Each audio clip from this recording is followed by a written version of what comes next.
Hi, everyone. Welcome to this week's weekly live immigration attorney chat here at Immigration for Couples. I'm attorney Megan Pastrana, and I'm happy to be with all of you here today. Just to kind of give you an overview of our firm, if you are new here, welcome. We're really excited to have you. Immigration for Couples, as it sounds, our team is dedicated to helping couples across the nation and across the world in navigating the U.S. immigration process. We have a free resource center. You'll see that in the ticker there below. And then Bria can also throw that in the comments for all of you.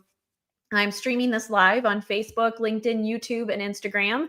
And so she'll throw that free resource center there in the comments.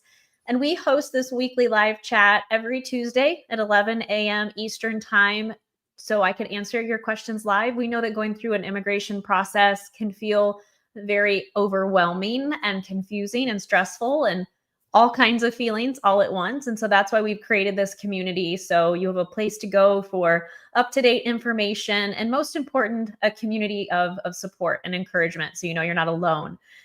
All right. And I wasn't here last week. I was visiting family with my husband in Mexico, and it was a wonderful time. And I did miss being with all of you, but it's great to be back. So good morning, Lisa. It's great to see you. I hope you're doing well. Thank you for welcoming me back. And Bernardo, good morning, people. I like it. Good morning, everybody. Great to have you here as well. Steph, good morning. And I'll let my team know that you say hi. They'll appreciate that. All right.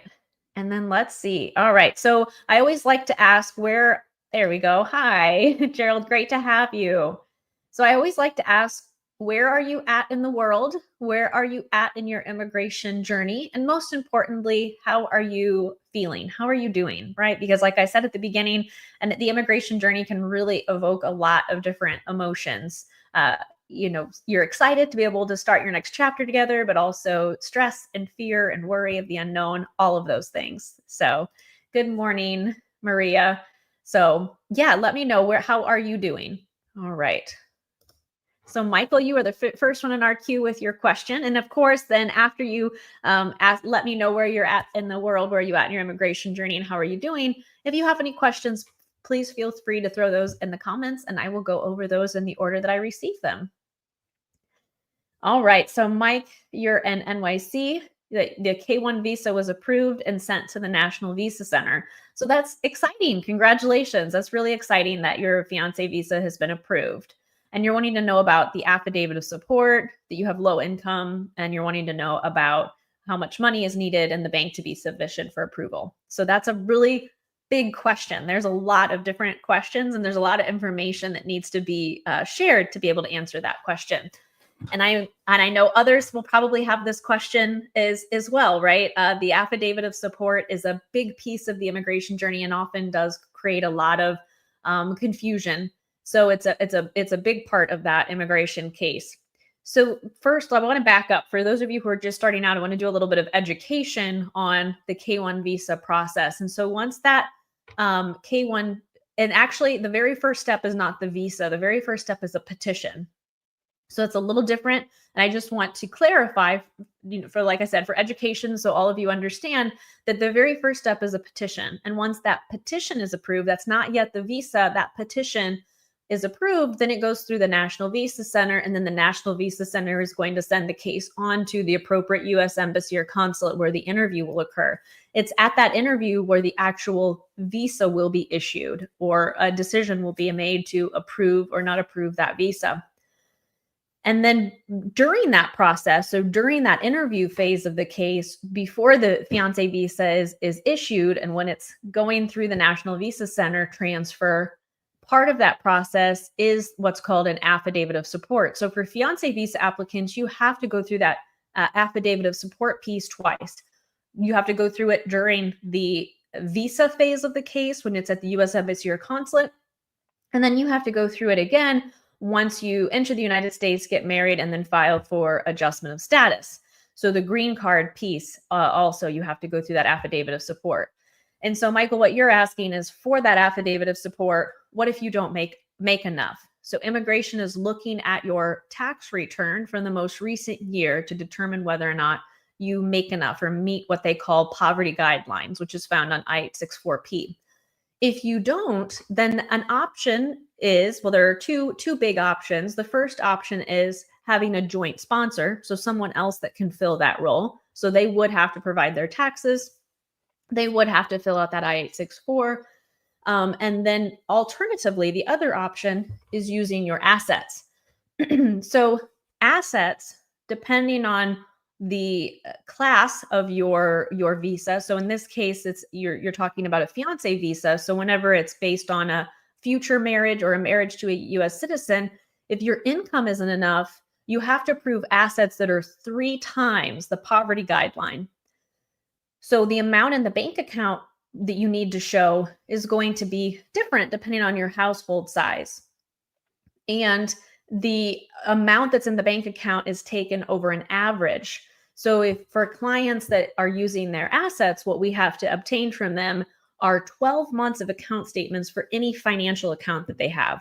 So we look at things like savings accounts, retirement accounts, any financial account, maybe an investment account, any kind of account that has been in existence for at least a year and has 12 months of statements. And then immigration is going to take an average of those 12 months. So they don't take the most recent balance in the account, they take an average. So they're going to take what is the average of that account over a 12-month period. So typically, bank account balance is going to fluctuate. So that, I know that was a lot of information, but it's a big question. And I wanted to make sure I'm answering all parts and educating you on all parts. So that's great that you're thinking of using your assets, but you need to make sure you're looking at 12 months of a bank account statements, taking an average of those 12 months, and then making sure that that average amount is meeting, typically not just meeting, but exceeding that 3 times calculation based on your household size. So I hope that I hope that makes sense. I know that was a lot of moving parts. It's immigration and math. It's a lot, a lot of things going on there. So I hope that helps answer your question. It's a great question. I know others probably have it as well. All right. And good morning. Good morning, Hector. It's great to have you with us. You're in Georgia. And Bernardo, you said you're watching from Portugal, Lisbon, Portugal, and you're currently and patiently waiting for the petition for the CR1 visa to get approved since December of 2024. That's great. Not just waiting, but you're patiently waiting. That does take a lot of patience if it's been pending since December. The petition phase of the spouse visa process is taking about 17 months right now for that first step. So you're getting closer. You're definitely getting closer. Hang in there. Thanks for being with us today. And we hope you get a decision very soon. And Jose, it's great. It's great to see you. You're excited for the interview and you're wanting to know about any pointers, what you should wear, questions that they will ask. And Bernardo, I think it's great that Jose is here because Jose was waiting for a long time. I remember when he was coming to our weekly chats and telling us something similar to you, that he had been waiting, since last year for the petition to be approved. And now this is super exciting that they're at the interview phase. So I hope that gives you hope and inspiration that you can make it, you can make it to the finish line, that you're not alone. So Jose, again, it's great to see you. I'm glad you're in our community here, and we're really excited that you have the interview. So some pointers on the interview, and I have a bunch of videos on the YouTube channel about preparing for your interview. Some of the videos I have made are more for adjustment of status interviews that happen in the US, but a lot of that content is very similar. So Ria can share those videos in the comments for everyone. Ria, those are some of the long form videos that I made recently about preparing for your interview and common interview questions. So if you could throw those in for everyone to reference, that would be great. So Jose, I'll kind of give you a 30,000 foot overview of those videos. After I get a drink, I was talking all morning in appointments. My voice can't run out yet. All right. So I'll give you a 30,000 foot overview of what I have on those videos. First and foremost, in terms of answering your question on what to wear, it's an important day. Treat it with the importance that it holds. Make sure that you dress professionally. It doesn't mean you have to necessarily wear like a business suit like you're going for an interview. A lot of my clients do though, because it is such an important day. but just make sure you're professional. Don't wear flip-flops. If I ever have a client that has tattoos, that's always my recommendation to cover those tattoos. Just go and be as professional as possible. There's not necessarily, like I said, a dress code, but this is a day where you're going to have an immigration officer on the other side of the desk reviewing your entire relationship history and immigration history, and is going to be making a decision on your case. So let them see that you're treating the day with the importance and respect that it deserves. All right. In terms of questions that they will ask, that's really important that you prepare by going through everything that you have already submitted to immigration.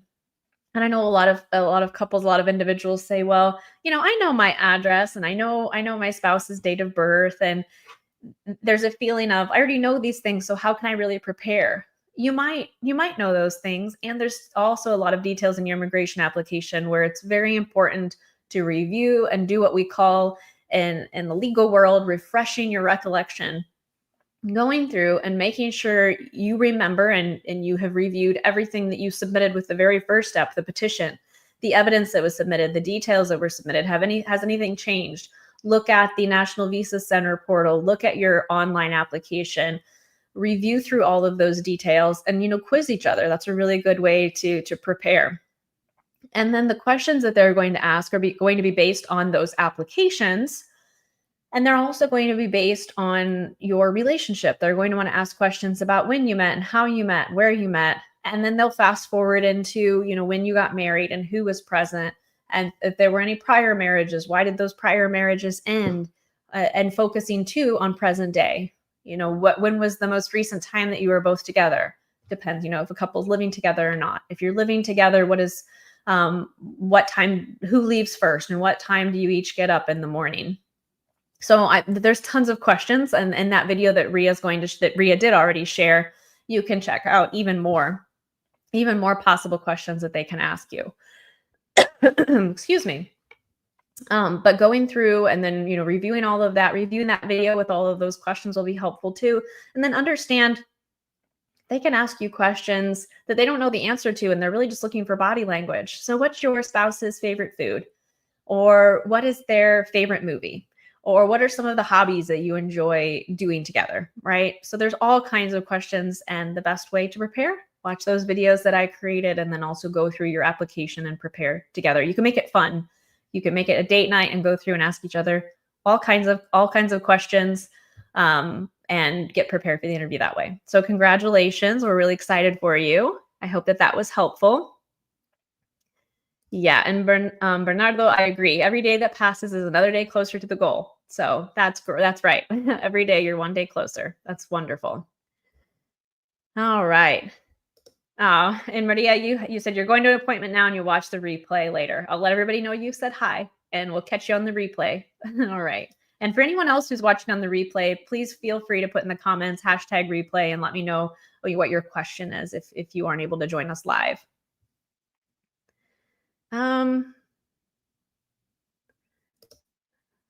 So your spouse is a resident of the United States. Is it possible to apply myself from my country? So if your spouse is a resident of the United States, he or she is able to apply for you through a petition if you're wanting to come and live in the U.S.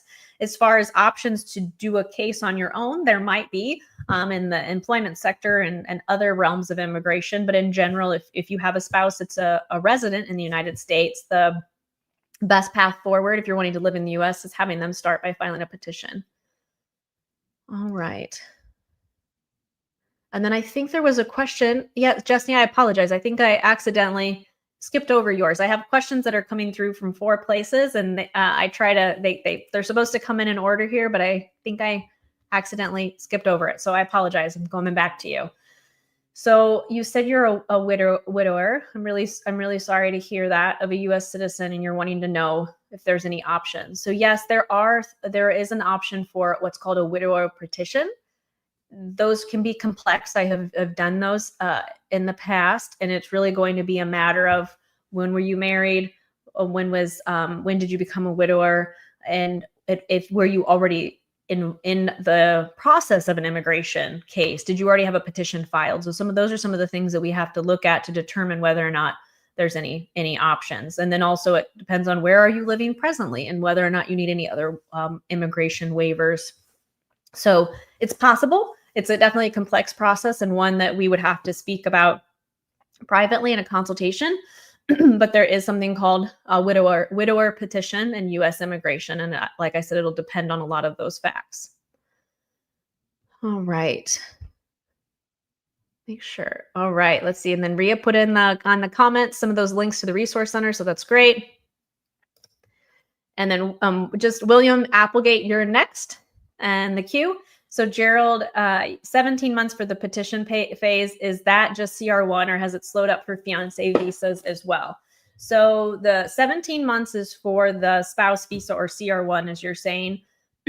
17 months is for the petition for spouse visas or CR1s. That's what we're seeing. For fiancé visas, we're still seeing it sit at about 8 months for the petition to be approved. The thing that slowed down a bit for the fiancé visa process.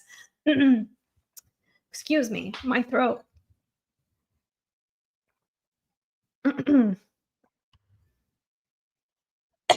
Excuse me.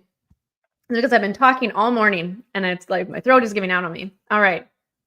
So the thing that we're seeing slow down for the fiancé visa is that the transfer. So after the fiancé visa petition is approved and the case is transferred through the National Visa Center to the embassy, we're seeing that take 4 months where it used to take a month. So I know that was a lot of numbers, but the fiancé visa has slowed up just a smidge. It's the spouse visa that's really expanded in the wait times. All right. And William, I told you you're next. You looks like you have a big question, one of the big questions that like covers me up. So you're going to give me a minute to digest here. So Bill, let's see, your spouse arrived from Russia on a fiancé visa in 2021. Everything went without a hitch. That's great. So that sounds like she received the green card. So that's fantastic. You submitted the removal of conditions and you're about 14 months into the wait. You're planning to apply for naturalization. Can you assume that I agree with this tactic? So yes, what we do, and Gerald said, woo, LOL, I know, yeah. So yes, it's when the I-751 removal conditions is pending, it takes many years right now. That's why they give you a 4-year extension. That's indicative of how long it takes for them to get around to looking at your case. In general, what we do for our clients is we file the naturalization while that removal of conditions is pending. And I don't know all of the specifics of your case or immigration history, or if there's any factors that would make filing naturalization not a good idea. But there are some cases where we say it's not a good idea to file for naturalization due to certain things in the immigration history or background or things that are happening with the relationship, etc., that we don't file naturalization. So in general, it's a great option to kind of, what I like to say, push that case through, because otherwise you'll languish in that 3 to 4 year wait for the removal of conditions. Whereas naturalization on average, we're seeing taking about a year. So there's that. And then there's also new guidance that's been released about naturalization as well, wanting even more proof of good moral character. But yes, the short answer is, in general, yes, that's what we do for our clients. There are some situations where it's not recommended, but in general, it is a great way to kind of push everything through. So thanks for being here, Bill. I hope that was helpful. Okay, and we have a question from Instagram, and those come in separately. So you'll give me a moment. I'm going to look at the Instagram question. So okay, so this is you all have some very complex questions here today, but that's all right. Bring it on. All right, so P. Craig 1020 wants to know if I've ever seen issues with couples getting approved when the U.S. citizen began the relationship during separation, but not legal separation, but did divorce finally and later after a couple years did K1. I'm not sure if I'm following legal separation. I'm not sure if I'm following your question. I don't know if you mean the separation happened after the fiancé visa for that same couple, or if you mean a different relationship that hadn't been formally, as they call, terminated or ended in divorce before the petition had been filed. I'm not sure which way you mean.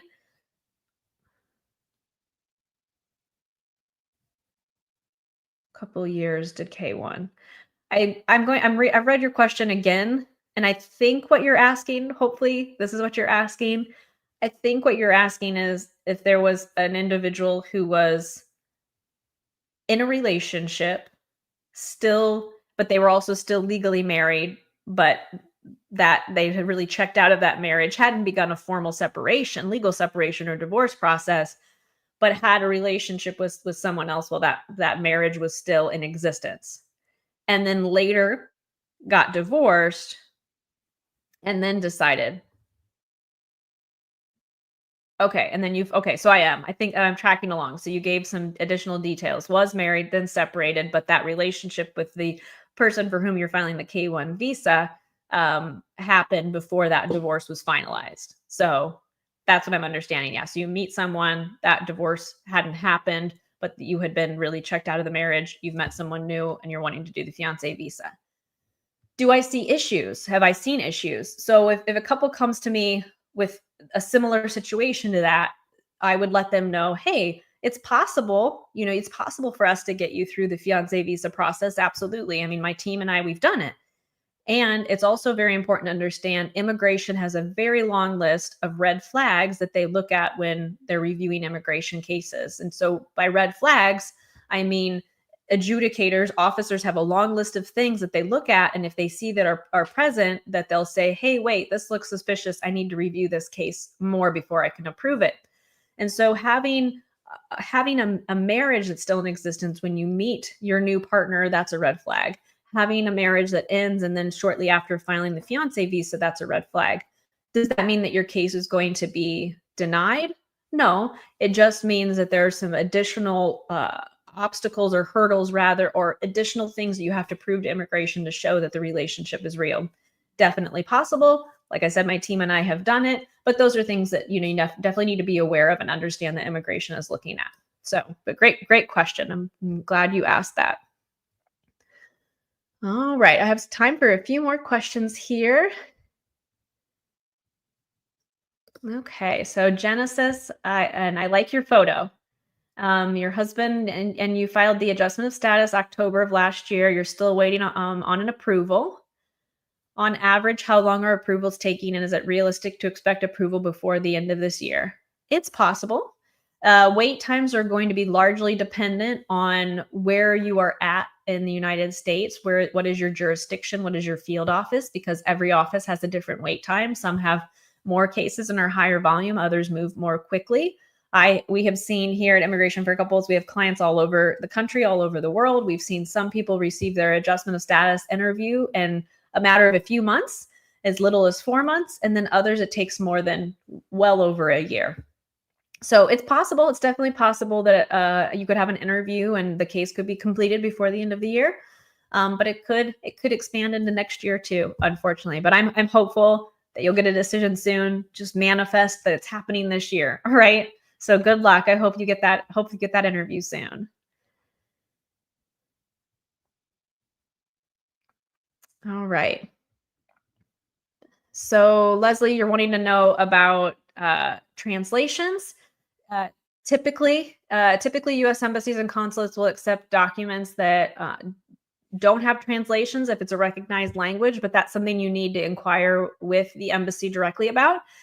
Typically, we will include translations just to be extra proactive and certain, but you definitely need to check with the embassy. Typically, once the case is approved, they'll give you a list of things that they specifically want. But in general, if you have documents that need to be translated and you want to be proactive and prepared, go ahead and get those. All right. So good day to you as well. And your question is, what is my next move if immigration is delaying my citizenship interview? You've been waiting over 2 years now. You have no criminal records. You've sought help from a senator, the ombudsman, but every time the answer is the same, you have to wait. So you can look at filing something called a mandamus action. It's litigation that you file against U.S. immigration for unreasonable delay. So that's something you might want to look into. Depending on where you live, typically you'd need a practitioner in your state because typically you're going to be filing that lawsuit in the in the district court and in the jurisdiction where you're living. But that's something to look at. It's something called a mandamus action litigation. Okay.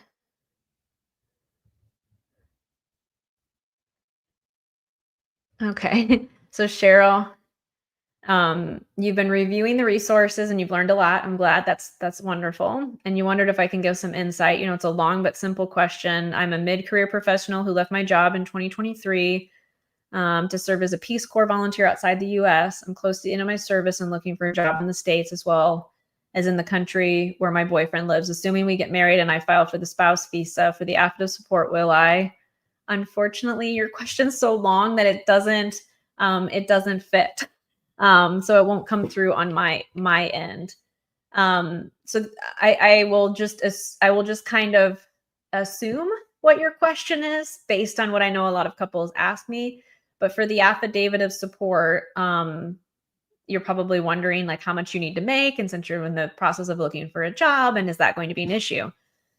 The good thing with the spouse visa process is that the very first step, the petition, you're not having to prove any kind of income. So there's a period of time where you'll be able to have a job and be established, and then file the affidavit of support later. And even if you don't make enough currently in your job, oftentimes, as we had, I don't know if you were here earlier in the live today, but we had somebody asking about using assets. So you can use assets, bank accounts, retirement accounts, savings accounts, things like that. You can also look at having a joint sponsor. So those are some of the things to think about. And then, Cheryl, since you said boyfriend, so you're not yet married, and you are still living abroad, I highly recommend you possibly have a couple different options that are available to both of you. Some of them might be options that would be much faster than others, something called a direct consular file that I have a bunch of resources on the Resource Center. I don't know if you checked out the webinar, but definitely you're in a position where before getting married, before filing anything, you definitely should speak with an immigration attorney. All right. Just saying, you're in a really good position, and it sounds like you're doing all of the research now, so that's fantastic. But yeah, you definitely have a couple options that are available to you. All right. You're very welcome. Manifesting. Yes, do it. I love it. Do it all the time. Hopefully you get a good decision here soon. Yay. That's great. You're very welcome for the video, and you went to your interview and your adjustment of status case is approved. That's fantastic. Congratulations. And Lisa says congratulations too. So that's wonderful. All right. And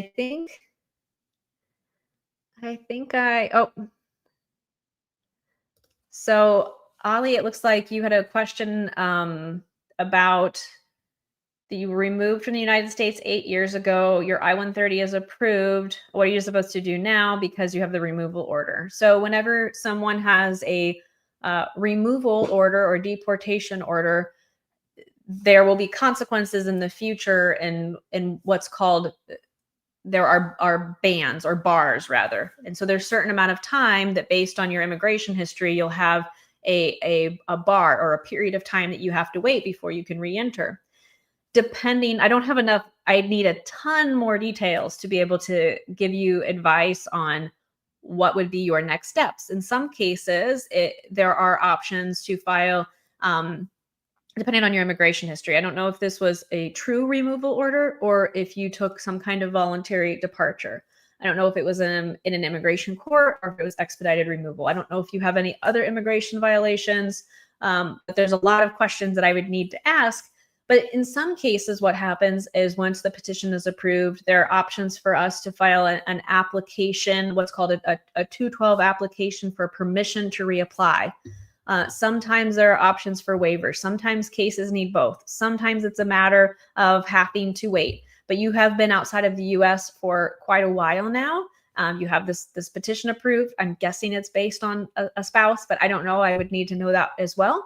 But there can be options for filing additional applications so you can complete the process to receive your permanent resident status and re-enter the U.S. So great question. All right. So I do need to go. It was great to be with all of you here today. I think I got through all of the questions. I know, Bill, you asked a subsequent question, but I think I got everybody's one question for everybody answered here today. It was great to be with you. I will be back here next week, Tuesday at 11 a.m. Eastern time. Again, the free resource center is below and then in the comments. So please check that out. It's a very robust resource center. I have a free webinar. You can download a free chapter from my book that's right there behind me, the Relationship Evidence Guide, How to Prove Your Relationship. But again, it's very robust. And if you have questions, or if you're watching on the replay, do a hashtag replay. But if you have questions and want to join live, I'll be here again next week. You're very welcome, Lisa. It was great to be with everyone. Take care. Have a good week. Bye.